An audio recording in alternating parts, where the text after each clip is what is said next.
मैं यही कहूंगा, जब सदन के अंदर होता हूं तो लगता है कि रसगुल्ले बरस रहे हैं। जब सदन के अंदर रहता हूं तो लगता है कि भाई भूख और भ्रष्टाचार नाम का कोई चीज नहीं है।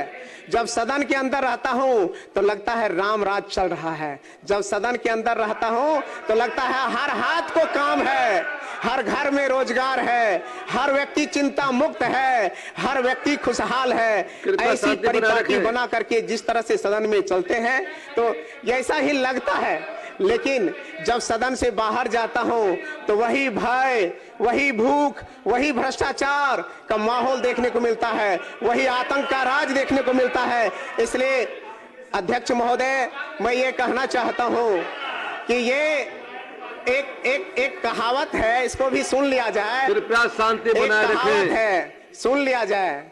राजा ने कहा रात है, रानी ने कहा रात है, मंत्री ने कहा रात है, लेकिन यह सुबह सुबह की बात है। तो ठीक उसी प्रकार जब सदन के अंदर होते हैं तो लगता है न भय है, न भूख है, न भ्रष्टाचार है, राम राज है, हर व्यक्ति खुशहाल है, हर व्यक्ति के होठों पे मुस्कान है, हर गरीबों के हाथ में पैसे हैं और पलायन नाम की कोई चीज नहीं है, बहन बेटियां सुरक्षित है, ऐसा लगता है। लेकिन यह सब कुछ ढाक के तीन पात की तरह है, यानी कि कोई बाहर के और अंदर में कोई सामंजस्य नहीं है।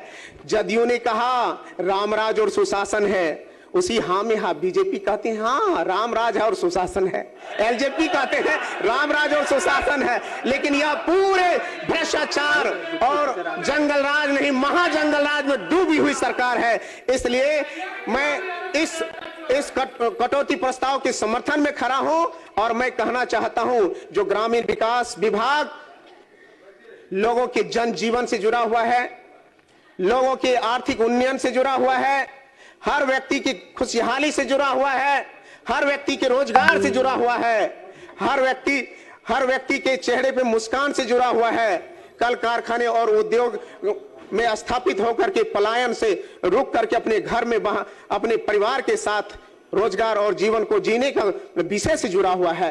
महोदय, मैं ये कहना चाहता हूं, इतने बेहतर विभाग, इतनी संभावनाओं से युक्त विभाग, अभी माननीय मंत्री जी ने कहा कि 23,000 करोड़ रुपए की यह बजट वाला विभाग है, जो पिछले साल मात्र 16,000 करोड़ का था।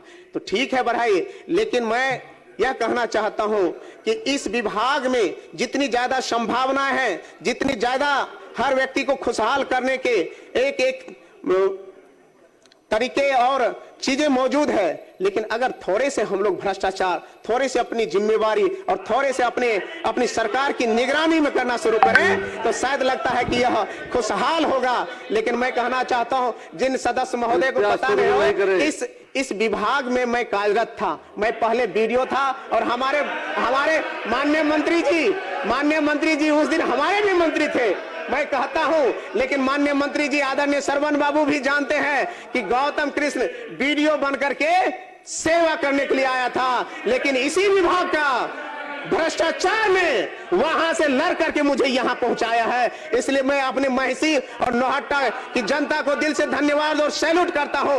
माननीय आदरणीय लालू प्रसाद यादव जी और तेजस्वी यादव जी को सैल्यूट करना चाहता हूं, जिन्होंने गौतम कृष्ण जैसे एक साधारण कार्यकर्ता को, जिसने ईमान को, स्वाभिमान को देखा और उसने अपना नैतिकता और समर्थन दे करके वीडियो से विधायक बना करके आपके साथ, आपके सम्मुख खड़ा होने का अवसर दिया है। तो मैं तो कहता हूं, यह विभाग कैसा है उसका प्रत्यक्ष उदाहरण मैं हूं।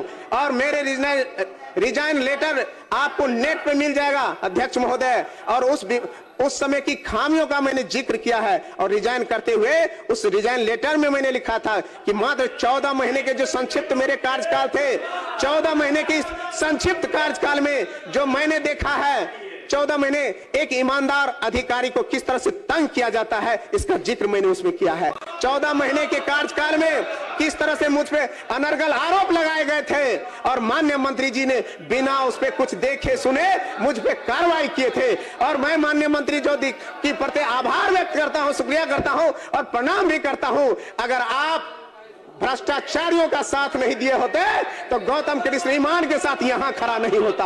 आप अगर उस दिन आप दूध का दूध और पानी का पानी किए होते, आप अगर भ्रष्टाचारियों का साथ नहीं दिए होते तो गौतम कृष्ण आज वीडियो के रूप में ही काम क्या करता रहता। तो आपका विभाग किस तरह से आंख में पट्टी बांध करके अधिकारियों का मौज मस्ती का ये बना करके काम करता है, उसका प्रत्यक्ष उदाहरण गौतम कृष्ण है।